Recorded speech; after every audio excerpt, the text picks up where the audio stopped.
Hello, देखिए मैं आप सभी का स्वागत करता हूं राजहिंद एजुकेशन में। और ये मेरा यूट्यूब चैनल है, ठीक है। और मैं आज आप लोगों को पढ़ाऊंगा ट्रिग्नोमेट्री, क्लास 10th की ट्रिग्नोमेट्री मैं आपको पढ़ाऊंगा, ठीक है। तो ट्रिग्नोमेट्री फर्स्ट टर्म में आपने पढ़ लिया था कुछ, और सेकेंड टर्म के लिए शायद हाइट एंड डिस्टेंस बचा हुआ। तो हाइट एंड डिस्टेंस पढ़ने से पहले हम लोग कुछ बेसिक चीज़ें जान लेते हैं, ठीक है। बेसिक चीज़ें क्या होती हैं, तो ट्रिग्नोमेट्री की बेसिक चीज़ें हम लोग जान लेते हैं, फिर इसके बाद हम लोग पढ़ेंगे हाइट एंड डिस्टेंस, ठीक है। इस वीडियो में जितना हो पाएगा उतना मैं आपको बता दूंगा, ठीक। तो पहले देखिए मैं ट्रायंगल बना लेते हैं यहाँ पे, और ट्रायंगल के नाम देते हैं, इसके वर्टिसेस के नाम दे देते हैं ए, बी और सी, ठीक है। और वर्टिसेस ए को हम लोग थीटा नाम दे देते हैं, वर्टिसेस ए का जो एंगल है उसको हम लोग थीटा नाम दे देते हैं, ठीक है।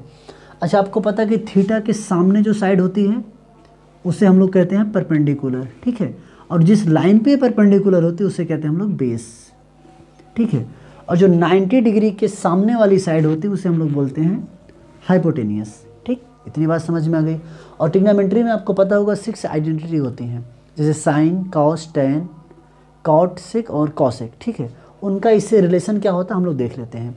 तो रिलेशन उनका होगा, जैसे यहाँ लिखते हैं हम लोग साइन थीटा, तो साइन थीटा इज इक्वल कितना होगा, परपेंडिकुलर अपॉन बेस, ठीक। परपेंडिकुलर अपॉन हाइपोटेनियस होता है, ठीक। फिर cos theta, cos theta is equal होता है बेस अपॉन हाइपोटेनियस। फिर tan theta, tan theta is equal हमारा होता है परपेंडिकुलर अपॉन बेस। फिर cot theta, cot theta is equal हमारा होता है base upon perpendicular. Next sec theta, sec theta हमारा होता है hypotenuse upon base. And then cosec theta, cosec theta होता है हाइपोटेनियस अपॉन परपेंडिकुलर, ठीक। ये हमारे 6 आइडेंटिटी होता है, इनका ये रिलेशन होता है। बात समझ में आ रही है। अच्छा, यहाँ पे हमें कुछ चीज़ें और दिखती हैं, जैसे देखिए टेन का रेसिप्रोकल आपको कॉट दिखेगा, और कॉस का रेसिप्रोकल आपको दिखेगा सेक, और साइन का रेसिप्रोकल आपको दिखता है कॉसेक, ठीक है। जैसे देखिए साइन थीटा इज इक्वल होता है परपेंडिकुलर अपॉन हाइपोटेनियस, और कॉसेक थीटा इज इक्वल होता है हाइपोटेनियस अपॉन परपेंडिकुलर, ठीक है। बिल्कुल इसका रेसिप्रोकल है। तो हम लोग इसे ऐसे भी लिख सकते हैं, देखिए sign theta is equal 1 upon cosec theta, ठीक है। अब कॉसेक थीटा अगर हम दूसरी साइड लेकर जाएंगे तो मल्टीप्लाई हो जाएगा, तो ये होगा sine theta into cosec theta is equal 1 हो गया। देखिए एक यहाँ से फार्मूला हमें मिल गया, ठीक। दूसरा देखिए कॉस का रेसिप्रोकल हमें सेक दिखता है, तो यहाँ से हम लिख सकते हैं cos theta is equal 1 upon sec theta, ठीक। सेक थीटा को इस साइड लेकर जाएंगे तो हमारा क्या हो जाएगा, cos theta into sec theta is equal कितना हो गया 1। ये भी दूसरा, यानी कॉस और सेक के बीच का रिलेशन कितना होता है 1। साइन इंटू कॉसेक के बीच का रिलेशन कितना है 1। इन दोनों का मल्टीप्लाई करेंगे तो 1 आएगा, ठीक है। नेक्स्ट देखिए टेन का रेसिप्रोकल हमारा कॉट दिख रहा है, तो यहाँ हम लिख सकते हैं tan theta is equal 1 upon cot theta, ठीक है। यानी टेन थीटा इज इक्वल लिख सकते हैं 1 अपॉन कॉट थीटा। तो कॉट को भी हम लोग दूसरी साइड लेकर जाएंगे तो कितना हो जाएगा, tan theta into cot theta is equal कितना 1। इसके बीच का ये रिलेशन हो गया, ठीक। इतनी बात समझ में आई। चलिए कुछ और देख लेते हैं हम लोग इसी में, कुछ और में, जैसे टेन थीटा, टेन थीटा यहाँ पे क्या होता है परपेंडिकुलर अपॉन बेस होता है, तो यहाँ भी लिख लेते हैं tan theta, tan theta is equal perpendicular upon base.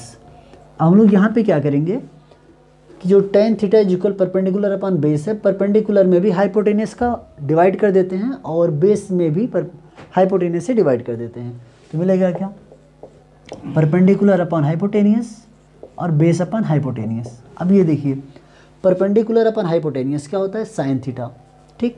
और फिर बेस अपॉन हाइपोटेनियस हमारा होता है कॉस थीटा, तो यहाँ हम लिख सकते हैं sine theta upon cos theta. अब ये हो गया tan theta is equal sine theta upon cos theta, एक फार्मूला यहाँ से भी हमारा निकला, ठीक। Next cot theta, cot theta is equal क्या होता है base upon perpendicular, base upon perpendicular. इसमें भी हाइपोटेनियस से डिवाइड कर देते हैं, ठीक है। इसके न्यूमिनेटर और डिनोमिनेटर दोनों में, तो न्यूमिनेटर में करेंगे तो कितना हो जाएगा बेस अपॉन हाइपोटेनियस और परपेंडिकुलर में करेंगे तो परपेंडिकुलर अपन हाइपोटेनियस। अब देखिए बेस अपन हाइपोटेनियस क्या होता है, कॉस थीटा, और perpendicular upon hypotenuse sine theta. तो यहाँ हम लोग लिख सकते हैं cos theta upon sine theta. अब ये हो गया cot theta is equal cos theta upon sine theta. ठीक, ये चीज़ें हमारी हो गई। तो अब आप इससे नोट कर सकते हैं या स्क्रीनशॉट ले लीजिए। ठीक, फिर इसके आगे हम लोग देख लेते हैं कुछ रिलेशन और भी इनके बीच का।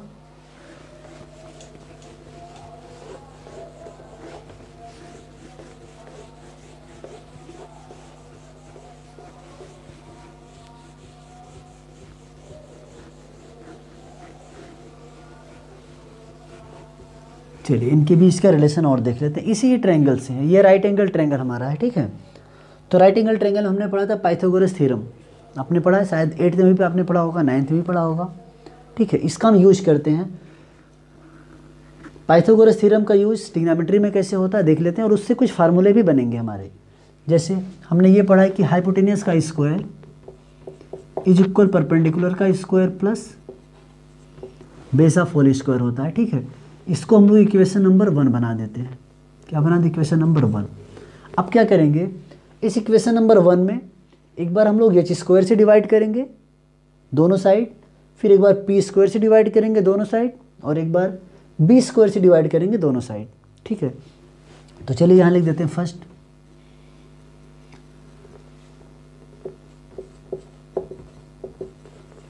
Divide by H square in both side. चलिए दोनों साइड हमने क्या करेंगे, एच स्क्वायर से डिवाइड कर देंगे। तो यहाँ मिलेगा हमारा H square upon H square is equal P square upon H square plus B square upon H square, ठीक है। यहाँ देखिए एच स्क्वायर से एच स्क्वायर कट जाएगा, बचेगा 1, और इसको हम लोग लिख सकते हैं P upon H of whole square plus B upon H of whole square, ठीक है। देखिए 1 का 1 is equal P upon H. P upon H क्या होता है, साइन थीटा, साइन थीटा। तो यहाँ हम लिखते हैं sine theta of whole square plus B upon H. B upon H क्या होता है, कॉस थीटा, तो कॉस थीटा का होल स्क्वायर, ठीक। अब देखिए इधर 1 का 1। अब यहाँ जो स्क्वायर है ना, इसका इफेक्ट थीटा पर बिल्कुल भी नहीं पड़ता, ठीक। ये साइन के पास पड़ेगा, और इसका भी थीटा के पास नहीं, कॉस के पास इसका इफेक्ट पड़ेगा। तो साइन का स्क्वायर होगा, वो ये हो जाएगा sine square theta plus cos square theta is equal 1 हो गया, ठीक है। इसको हम लोग लर्न कर लेंगे, इसको हम लोग लर्न करेंगे। Sine square theta plus cos square theta is equal 1, ठीक। अब यहाँ से देखिए एक फार्मूला और भी हमारा निकलेगा। अगर ये पूछा जाएगा sine square theta is equal क्या होगा, तो कॉस को अगर हम दूसरी साइड लेकर जाएंगे तो हो जाएगा 1 माइनस कॉस स्क्वायर थीटा, ठीक।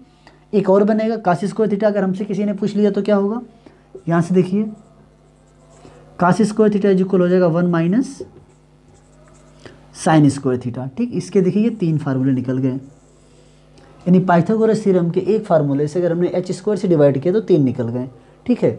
एक और यहाँ पे कर लेते हैं। इस बार क्या करेंगे, divide by equation number 1, in equation number 1 divide by P square divide by P square in both side, ठीक है। इक्वेशन नंबर 1 में करेंगे तो हम लोग क्या करेंगे कि अब देखिए H square upon P square is equal P square upon P square और plus B square upon P square, ठीक। अब यहाँ देखिए एच स्क्वायर अपॉन पी, इसको हम लोग लिख सकते हैं H upon P of whole square is equal, ये कट जाएगा, बचेगा 1 प्लस इसको हम लोग लिख सकते हैं B upon P of whole square, ठीक है। अब देखिए H upon P, H upon P क्या होता है हमारा, कहाँ पे है, यहाँ देखिए एच अपॉन पी, ये कॉसिक थीटा है, तो यहाँ पे लिख लेंगे कितना, cosec theta, cosec theta of whole square is equal 1 plus B upon P, B upon P हमारा क्या है, कॉट थीटा, ठीक। यहाँ से देखिए लिखें कॉट थीटा, यहाँ पे लिख देंगे cot theta of whole square. अब ये क्या हो गया, cosec square theta is equal 1 plus cot square theta, ये फार्मूला हमारा निकल के आ गया। अब यहाँ से अगर हमें ये पूछ ले कि cot square theta is equal क्या होगा, ठीक है। तो cot square theta is equal हो जाएगा कॉसेक स्क्वायर थीटा -1, ये हमारा हो गया। नेक्स्ट अगर ये हमसे पूछ ले 1 किसके इज इक्वल होगा, तो 1 इज इक्वल देखिए ये हो जाएगा कॉसेक स्क्वायर थीटा, और कॉट दूसरी साइड आएगा तो माइनस हो जाएगा cot square theta is equal, यानी cosec square theta minus cot square theta is equal 1 होगा। ठीक, इतनी चीज़ें समझ में आ गई। अभी एक और बचा हुआ है, ठीक है, उसे भी कर लेते हैं हम लोग। चलिए यहाँ से स्क्रीनशॉट ले लीजिए अगर आपको लेना है तो, और यहाँ पे आ जाते हैं हम लोग।